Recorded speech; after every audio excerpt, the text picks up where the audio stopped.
Welcome to our channel test sensation. চলুন দেখি আজকে আমাদের কি রান্না হচ্ছে। কি রে, কি বানাচ্ছিস আজকে? আজকে বানাবো বাহারি কাতলা। প্রথমেই পেস্ট বানাবি? হ্যাঁ, প্রথমে পেস্ট বানিয়ে রাখছি, তাহলে রান্নাটা করতে সুবিধা তাহলে হবে। বল কি বানাচ্ছিস।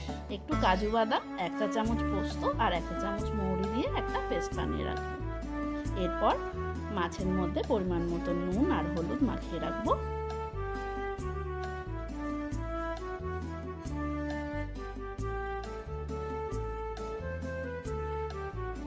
কিছুক্ষণ মাখিয়ে রাখার পর কড়াইতে সাদা তেল দেব এবং তেলটা ভালো মতো গরম হয়ে এলে তার মধ্যে মাছগুলো দিয়ে ভেজে নেব।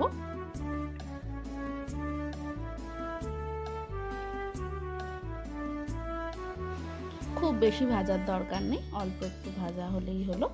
তারপর আমরা নেক্সট স্টেপের দিকে এগিয়ে যাই। আর একটু তেল দেব এবং তার মধ্যে গরম মশলা, তেজপাতা আর শুকনো লঙ্কা দিয়ে ফোড়ন দেব।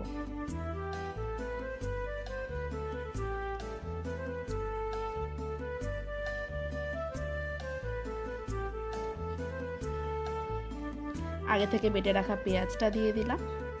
এবার পেঁয়াজের কাঁচা গন্ধটা গেলে তাতে দিয়ে দেবো 1 চা চামচ আদা রসুন বাটা। এবার কিছুটা কুক করতে হবে। তারপর দিলাম 1 চা চামচ জিরে গুঁড়ো। সবটা ভালোভাবে মিশিয়ে নিয়ে একটু নাড়াচাড়া করে নিচ্ছি। এরপর দিলাম পরিমাণ মতো নুন।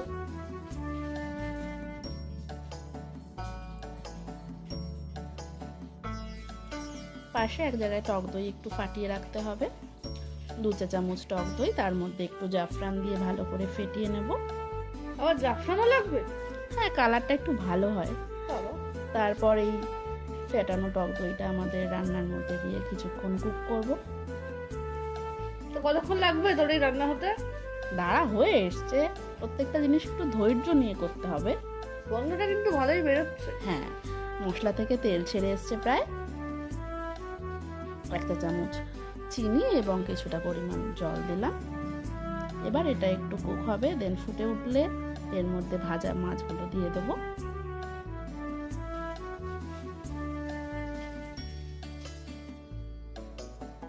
ব্যাস, আর একটুখানি কুক করলেই রেডি আমাদের দই কাতলা।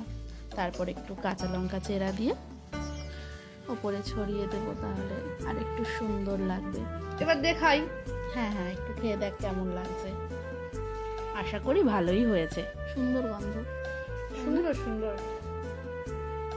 আচ্ছা, খেয়ে বল কেমন লাগছে। ভালোই হবে, খারাপ কি আর তুই বানাস? Thank you. বাহ, দারুণ হয়েছে। কিন্তু আপনাদের যদি আমাদের রেসিপিটা ভালো লাগে তাহলে লাইক, শেয়ার এবং সাবস্ক্রাইব করতে ভুলবেন না।